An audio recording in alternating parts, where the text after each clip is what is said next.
Welcome to the Golf Smarter podcast, Justin. Hey, Fred, how are you? I'm doing well. How are you? I'm good. Thanks. You've got a crazy story. I bumped into a mutual friend of ours in the airport in London, and he said, "Oh, you got to talk to my friend Justin. He's got the craziest story." But before we get to what the story is, let's talk a little bit about your golf game. What kind of golfer you are? Okay. How often do you get to play? You know, I'm a casual golfer. It's maybe I get out 3 times a month. Okay. Every other All right. weekend. But my handicap, at least when I was playing there a couple of years ago when I played in the North Korean Open. You just gave away, spoiler alert. Oh, We've never told anybody what we're talking about, but go ahead. well, cat's out of the bag. So played in the North Korean Open, and I think it was a handicap of around 18. So At the time, 18. So if you know what kind of golfer I am, I'm a 18 handicap. Okay, and now? I haven't measured it in a while. I've just been too busy with work. I still get out and play. Even kept your handicap. I played at Half Moon Bay last weekend, but Okay, so you also live in the Bay Area. All right, so the cat's out of the bag. This is crazy. Everybody would love to play in an Open championship, but it's so out of reach. But you had an idea, right? Yeah. Tell me the story. No, you're right. Everybody wants to play in an Open championship, and I'll never be good enough to play in the U.S. Open or Australian Open, any Open for that matter. But there was I had my shot, and that was the North Korean Open. When did you play in the North Korean Open? Well, just to give you a little backtrack, Please. No, my dad was from who would want to go to North Korea in the first place, right? Like, is that on anybody's travel list? Probably. Only Secretary of State, I would think. Probably not even the Secretary of State. Definitely not to play golf. But my dad he grew up in communist Czechoslovakia. And, when I was in high school, I was pretty active in the Model UN team and debate. So I learned quite a bit about North Korea, and the politics between the North and the South.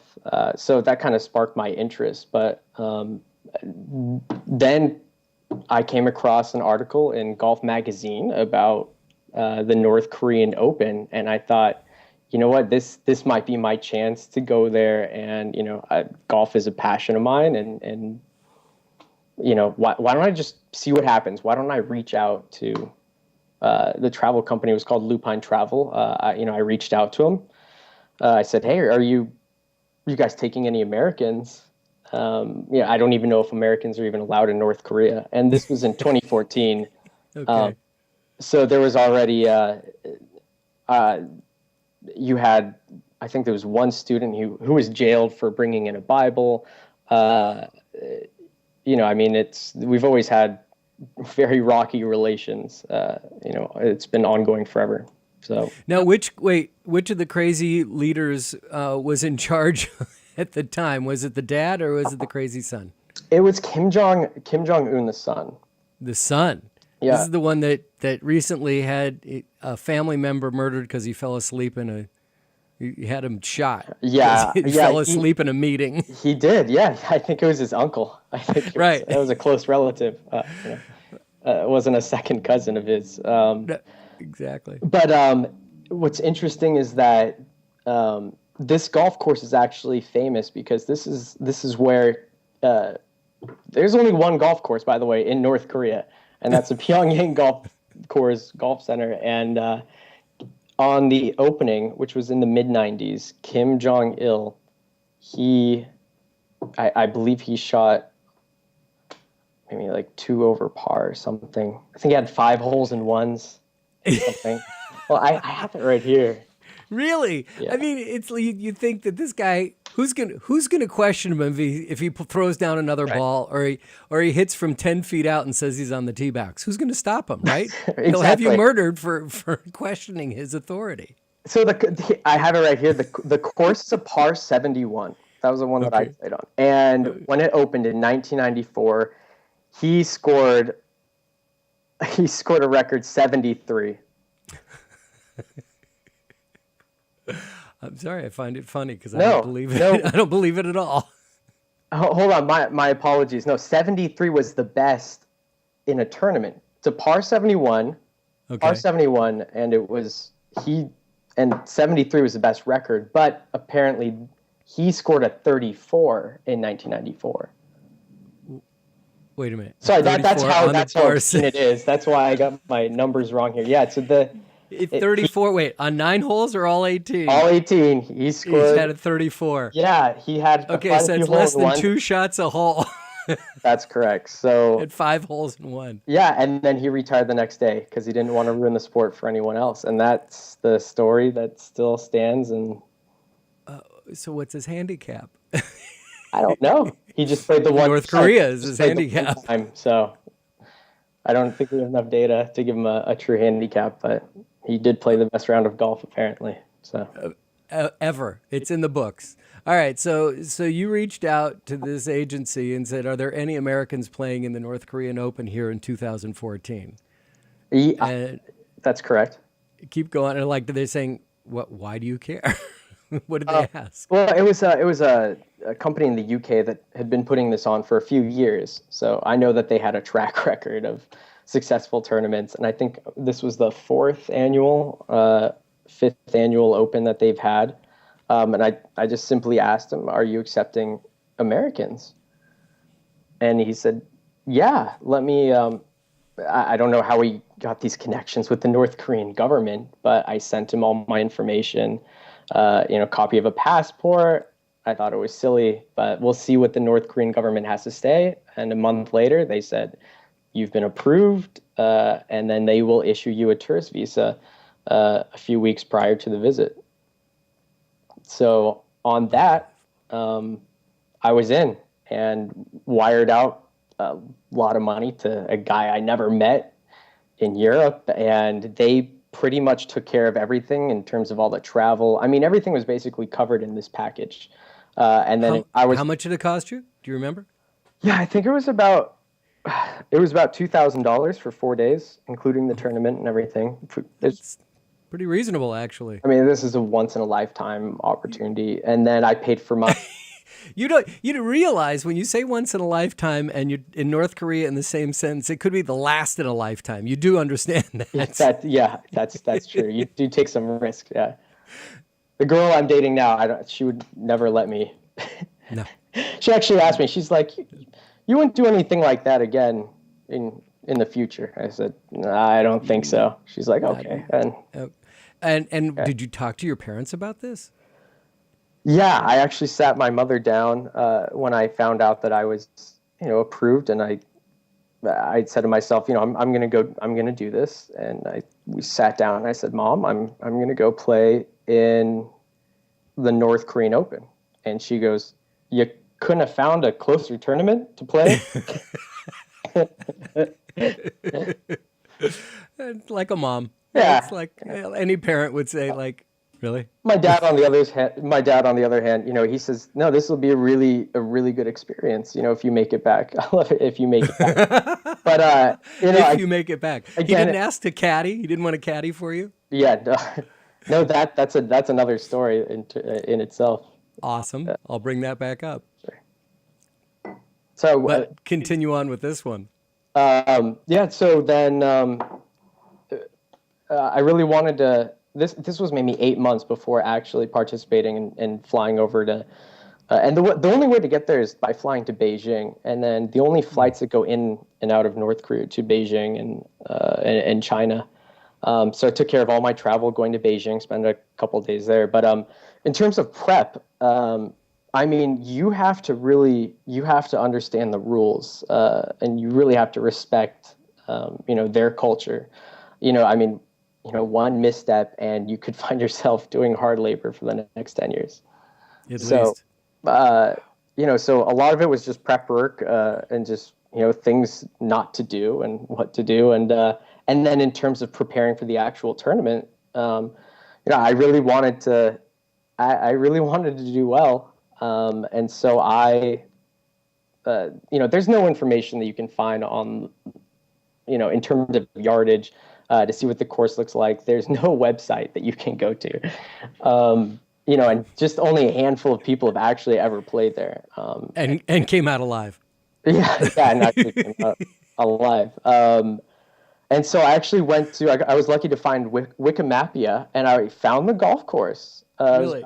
An hour, half hour outside of Pyongyang, and found it on a map. There's so few golf courses, when you see a satellite image of a golf course, that I said, that's got to be it. That has got to be the Pyongyang golf course. And then using Wikimapia, I was able to really measure out the course, the yardages. I could see the narrow fairways and really familiarize. It's crazy to think, but I really familiarized myself with the golf course. And I took a good screenshot and a picture and printed it out of each. I wrote down the yardage there was quite a few really sharp dogleg lefts, dogleg rights. You could really see which were your par fives, your par threes. So then from there on, every day after work, go to this 9-hole course that was pretty much, it wasn't very well kept. And practice a lot the driving range and tried to really visualize each hole. So that was the kind of the prep work that I was doing to get ready for the tournament. Just kind of familiarize yourself with the layout of the course so that when you get there, you have some idea of what you're trying to do. Okay. And so now you've got it all printed out. In your head, you have an idea of what you're doing. You're a 19 handicap. Mm-hmm. You're going there just to try to make the cut, or you're going to win this thing. You're going there to win. You know what? I was going there to win this thing. It's dangerous. Yeah. It could be dangerous. It could be very dangerous, They don't want an American winning over there. Exactly. Yeah. No American ever won. And, I knew if I was going to make it back, it'd be one heck of a story. And you knew someday you'd be on a podcast. And yeah, I was hoping someday Fred was going to call me up and give me a podcast. So, all right, well, keep going. This is so good. I love this. In terms of, I guess, like in terms of the prep work, that's kind of all that you can do, and get out and play as much as you can.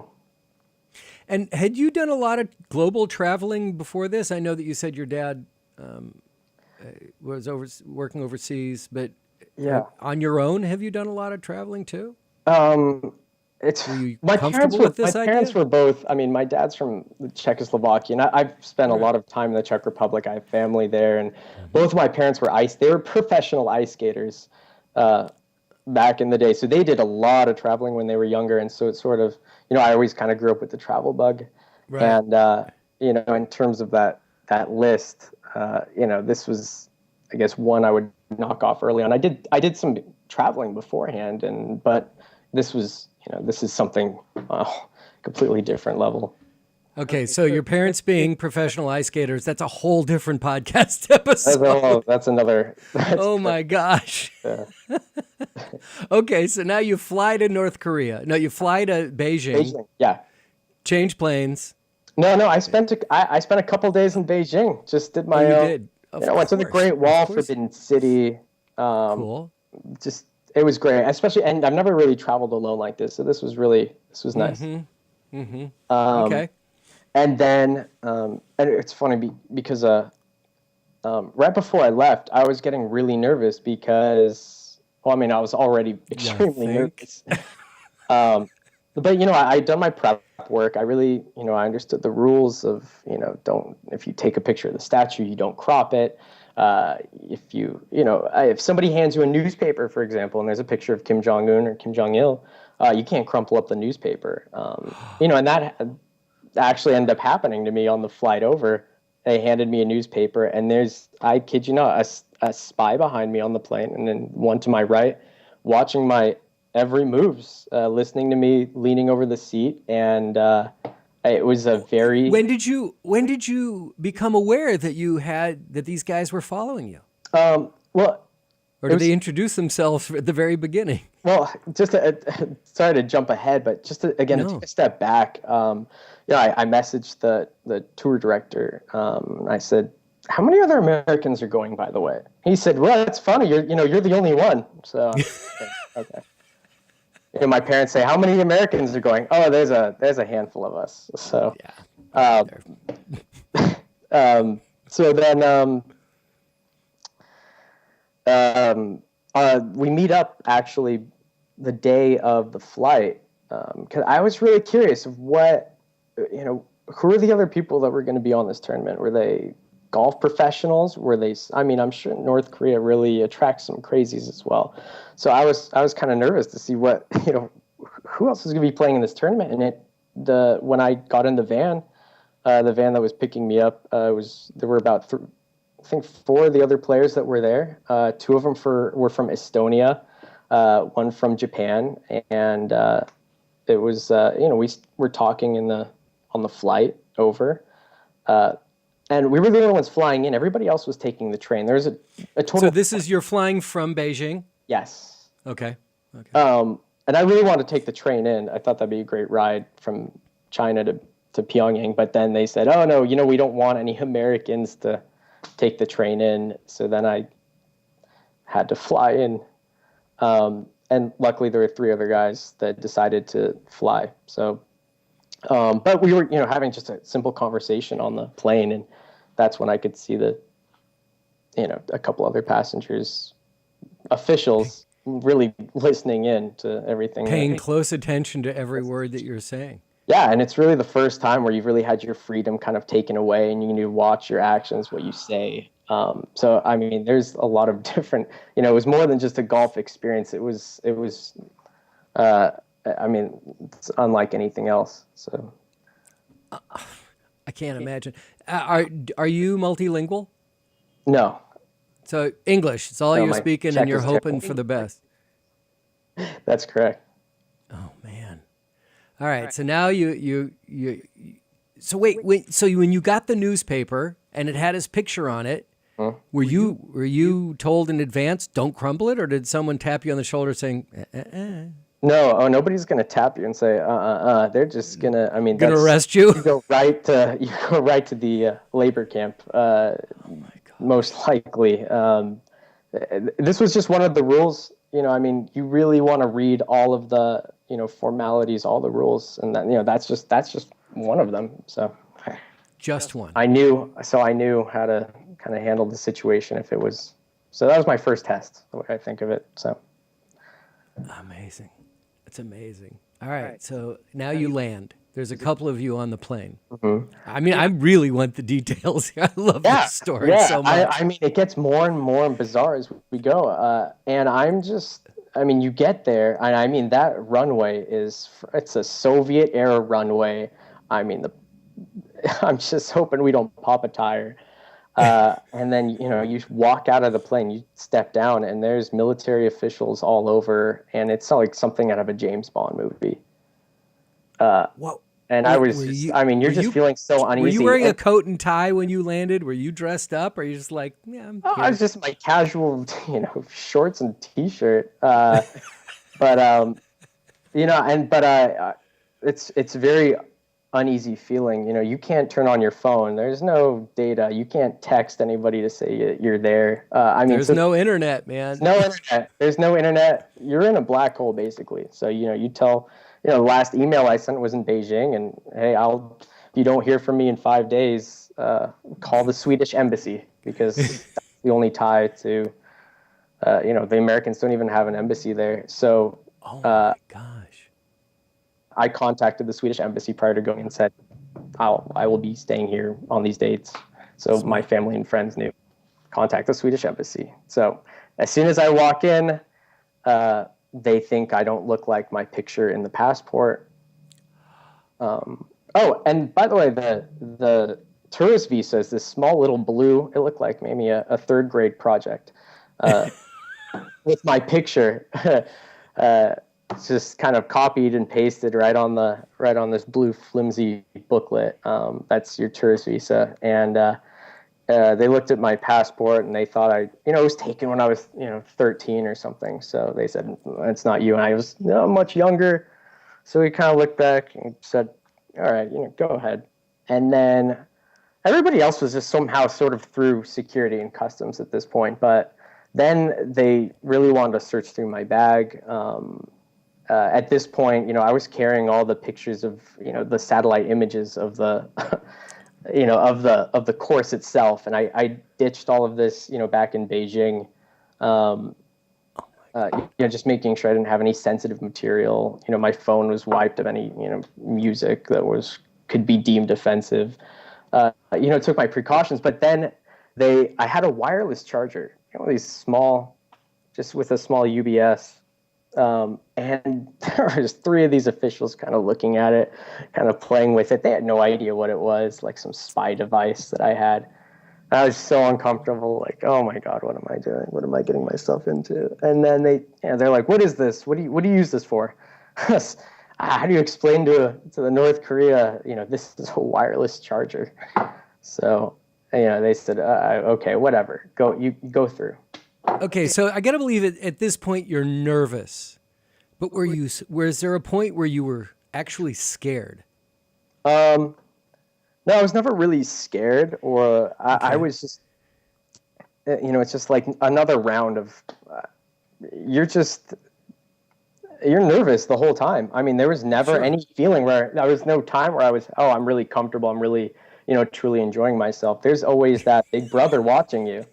Yeah. This is the first time where all your freedoms, are taken away. And there's no point where you're sitting there drinking a margarita go, I can't wait to come back. Exactly. Exactly. So.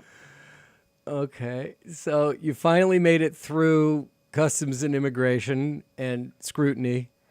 Did they go through your golf bag too, or were you allowed to bring your golf clubs? Yeah. They put the golf clubs through, but they searched through the golf clubs. Anyways, so I'm through, and then you have our two guides waiting for us. And so any travel group that goes there, you've got a male guide and a female guide, and then some of the other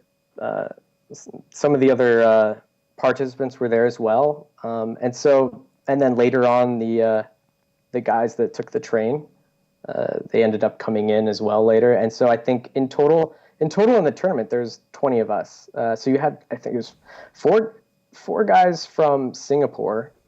You had an Australian. You had a couple from China. You had a couple from the UK. Really all over the world, and they were all professionals, all golf aficionados. Really great group of gentlemen. Really, I have to say, really great group. Smart guys. So I was really fortunate to be with such a great group. And was the common question, what the hell are you doing here? Oh, I was the butt end of all jokes. Oh, I gotta believe. It was hilarious. He's not even a golfer. But yeah, on top of that too. Well, I mean, none of us are true, professionals, but right. In terms of golfers.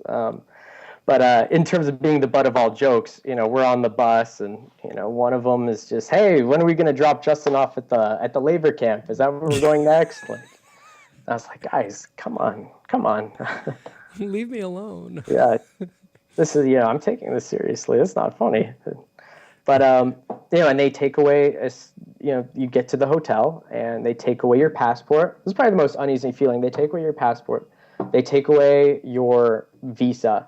They take away your ID. They take away your plane ticket. So you're in the total mercy of the North Korean government. And there's no phone to call home. There's no email. There's no internet. So that was really probably the height of the. I was not aware that they were going to take all of my. I mean, you have no ID on you. So you could just disappear at that point, and they would. And the government, if the Swedish government calls looking for you, go, yeah, we have his paperwork here, but no idea where he is. No, they didn't have my paperwork. They just knew I was there. That's it. So. Well, wait, no. The Korean government, the North Korean government said, yeah, we have all his paperwork, we have his visa and his passport, and his ID, we have that, but him, I have no idea. Yeah, they could come up with any story. So. And I as some of the gifts, we were supposed to bring gifts too. For the female guys, it was chocolate. So of course, from San Francisco, I bring them Ghirardelli chocolate, easy. And for the guys, it's cigarettes. We were told to bring cigarettes. So Not wireless chargers, huh? no, not wireless chargers. But I remember the guy holding 20 crates of cigarettes. Yeah, don't bring any Samsung products in. I'm sure that they don't want to No. see Samsung from Korea. Okay, so you brought cigarettes and chocolate. Cigarettes and chocolate. And I remember I was so nervous. I broke up in, one of those packets of cigarettes. I became a smoker right there in Pyongyang for the first time. Yeah, I had to just do something to just, ease the tension. It was just that. Yeah, make my head fuzzy. I can't handle this. So, Oh man. All right, so let's go out to the golf course now. What happens next? so first day is a practice round. You meet your caddy, and now the caddies, they're all dressed the same. There's 20 of them waiting for us to get off the bus. They're on their mid-teens to mid-20s, I'd say, and all female. And Yep.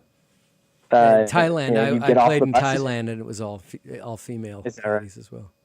Okay. Well, that was my first international tournament, and I didn't know what to expect in terms of a caddy. So, yeah, none of them spoke English, obviously, but the language of golf is international.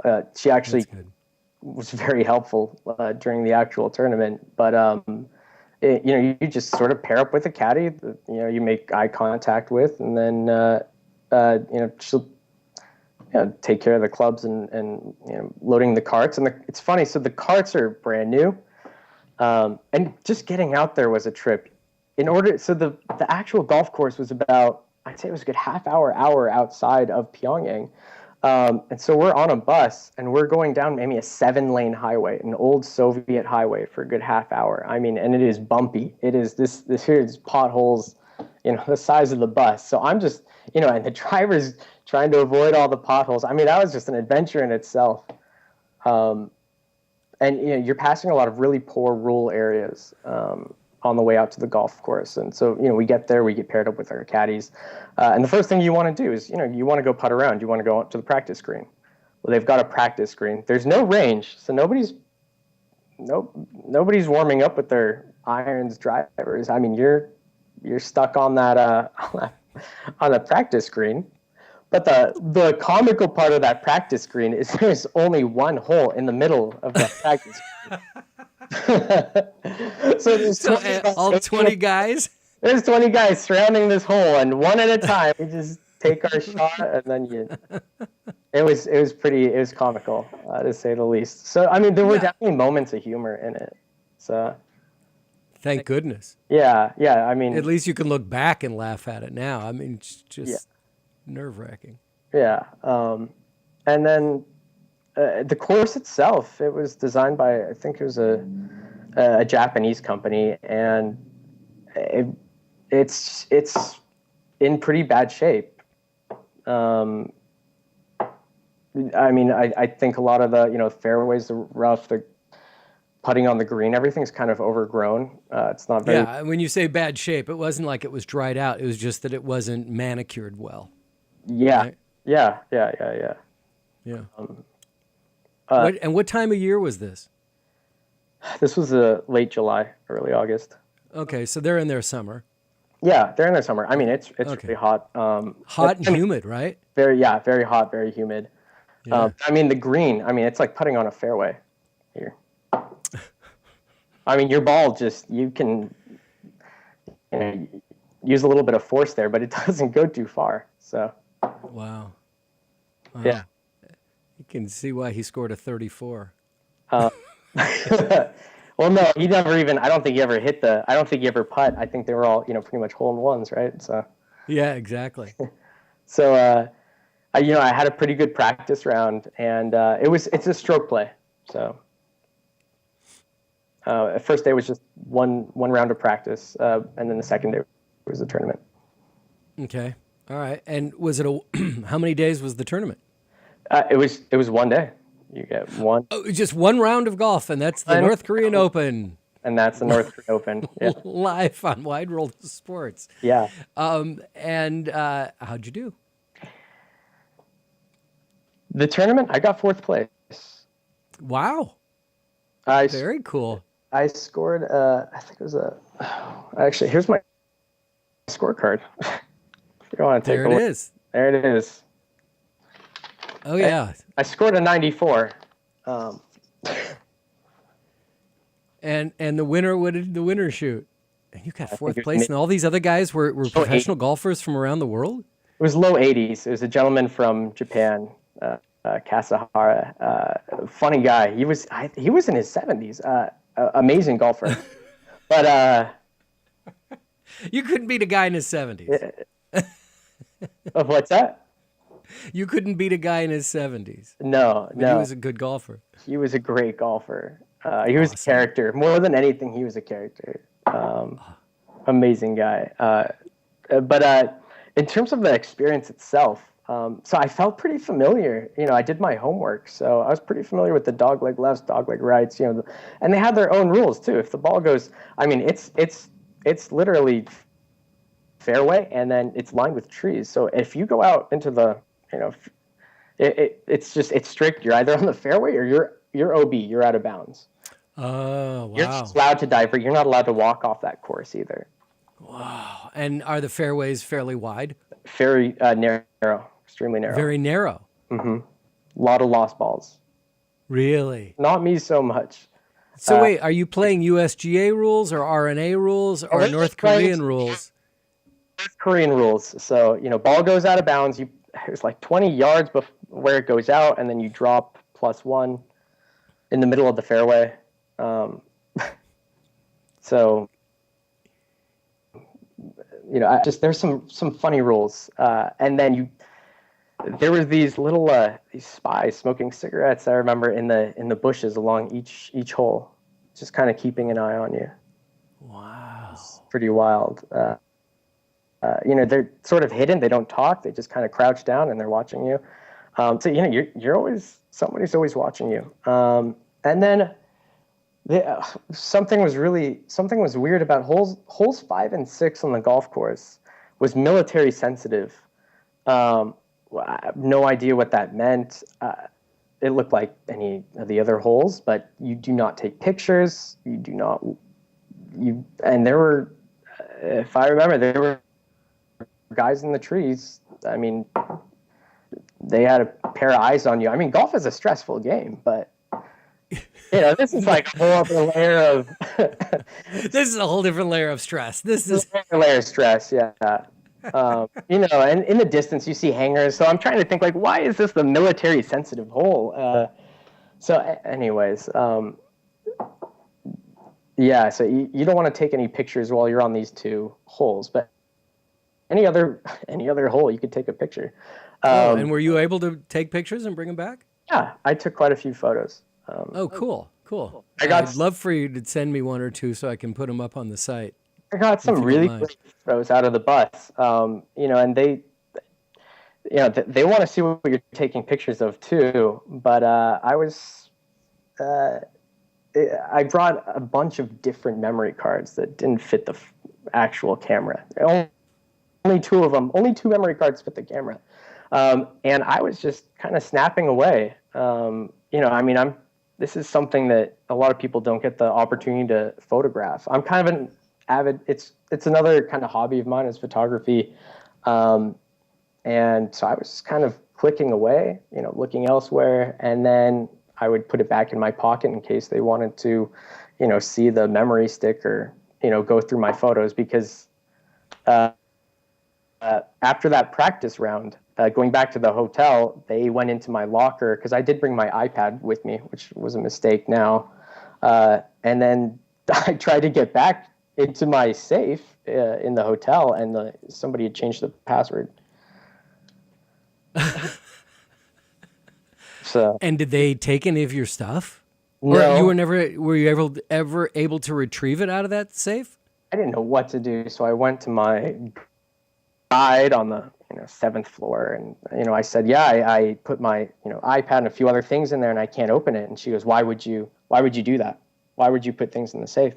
and and so I just said, oh, I'm just so used to American maids. They always steal everything. So, and it was like, okay, good answer. And then they said, okay, Yeah, we're why going are to, you hiding things?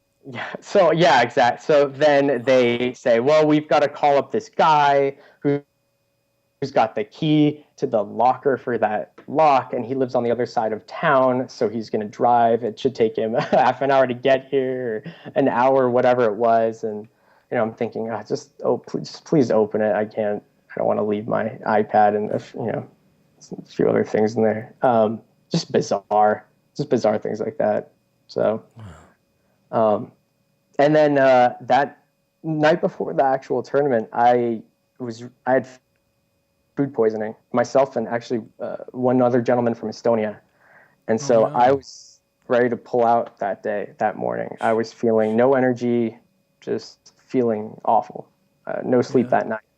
So I'm sorry. Oh, that's terrible. but then these gentlemen from Singapore gave me a small vial of looked like small beans. It was some Chinese medicine, and I was maybe 90%.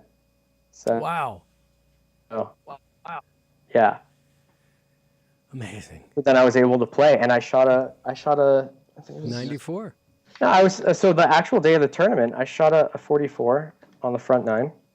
Good.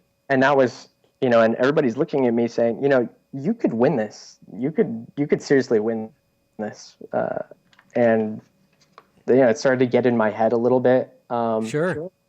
And then I started feeling the effects again. I guess the medicine wore off. On the back, I ended up shooting a 49.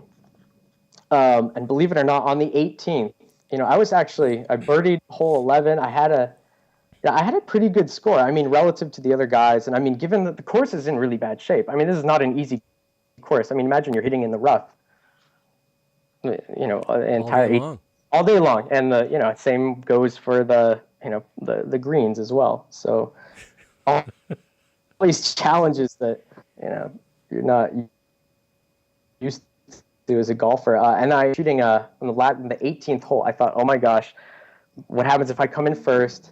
They're going to put me in jail. This is, something's going to. So I was so nervous. And I actually, looking at my scorecard, I got a 9 on that last hole, and that was a par 5. Wow. Yeah. I was just so rattled. I ended up getting 4th, and I was 1 stroke behind 3rd, and then 3 strokes behind 2nd. So. So part of that hole, and all of a sudden you're in contention. Yeah. I probably would have had 2nd. So, but there was a North Korean who played as well, and then I think his score was a little funny from what I heard. So. Well, did he win? No. I mean, Kasahara, the gentleman from Japan, really ran away with it. I mean, the older gentleman. Yeah. Mm-hmm. And I mean, everybody's scoring each other. So. Okay. And the older gentleman, he won it by a good, I think it's like 8 strokes, something. And it was my! Yeah, I mean, he played. I wish I played with him, but I heard he just had an amazing game. So, were you guys playing as foursomes, or you did have foursomes? So but you said there were 20 golfers. So there were only 5 groups. That was right. Yeah. And what kind of gallery was there? Any? Did people come out to see this? There was, I can't remember if the TV was there. I really, there's so much. There were a few handfuls of people that were out there to watch us tee off. Yeah, but and we don't know if they were spies or not. Yeah, I mean. I don't know. I was just focused on my golf. Really, I was just focused on my golf game, and I was just so focused at that point. Just I really wanted to do well in this tournament, and really, I was trying to aim to win it. But so I was pretty focused, all through from the practice round through the tournament day. But amazing. That's such a great story. I'm happy. I think I was happiest to come back. But finishing finishing fourth, it's definitely something to be proud of. So. Absolutely. Making it home is something to be proud of, but I mean, the fact that you got to compete is so phenomenal. Frequently people will say, you've done so many interviews, who is your favorite? It's like, I don't know. I mean, I've talked to a lot of people. I've had some people that were really interesting and had interesting stories or great teachers, but this is the kind of story that I go, I had this guy on in 2014 when he was in his mid-20s, played in the North Korean Open Championship. It's too good. It's just too good of a story. I appreciate that. I mean, I can't wait for the movie. Have you sold the rights yet? Oh gosh, I'm just happy that I'm able to continue to, I'm telling it. Yeah, right. Tell me about it. So was there any issues? I knew if I made it out, home? it was going to be work. Sure. Were there any issues coming home when it was all done? What was the how did that go? Gosh, on that last day, I'm like, please just give me back my visa, give me back my ID, give me back my, my passport, my plane ticket, and it's funny, there's no record of me in there. There's no stamp in my passport. They don't stamp when you come in. They don't stamp it when you go out. They stamp the tourist visa only, and then they keep the tourist visa. They keep that tourist visa. I thought that'd be a pretty neat kind of, like, hey, I brought quite a few, small souvenirs, but I thought that would be a really neat souvenir. But I think the scorecard is probably the coolest souvenir. Yeah, the scorecard's a neat souvenir. Oh, absolutely. But I thought, hey, who else has their tourist? And then they kept it. And then coming back into the U.S., of course they say, so where have you been? Where'd you fly back from? And there was no record of me flying. There's no record. There's no way to prove it. I mean, I had my plane ticket. Oh, and the plane ticket was like printed on maybe like 1980s printing paper. Dot matrix printer? Yeah, that's right. Yeah, the DOS system. So, and just to avoid trouble, I said, I'm just coming back from Beijing. I spent a week in Beijing, and that was because there's no proof in my passport. I had nothing to show it, and so they just let me through. So. Well, I think that's probably a very smart idea, because if you said, I'm returning from North Korea, they're like, okay, there's a room right over here. We'd like to talk to you for a while. Right. Please step in the back. North Korea, really? You were there to play golf? Really? No, really, I was there to play golf. Yeah, it's a pretty bizarre. It's a bizarre story, to say the least. It's a great story, and I'm so glad you survived to tell it. And I'm sure your parents are totally relieved that when you got home, they probably said, "Hey, you want to go skating?" So that's just phenomenal. All right. Any other? Yeah. Well, I'm tidbits? having you on. I'm happy to share my story. Yeah. Any other tidbits you remember you want to share? Anything else that stands out, or that's the story? I mean, that's the story. I mean, there's so many weird moments, just so many bizarre moments, that happened just over that 4 days. But I think that's it. That's my story. But there you go, Fred. That's the story. Okay, Justin Kreibich, participant in the 2014 North Korean Open Championship, and came in fourth out of 20. It's an awesome story, but no other Americans, no famous names, Justin Kreibich. He's our winner. There you go. I'll make sure to send you some photos of please of the tournament, and thanks a lot, Fred. Click on the link below to subscribe to our free weekly interviews on the Golf Smarter podcast at golfsmarter.com.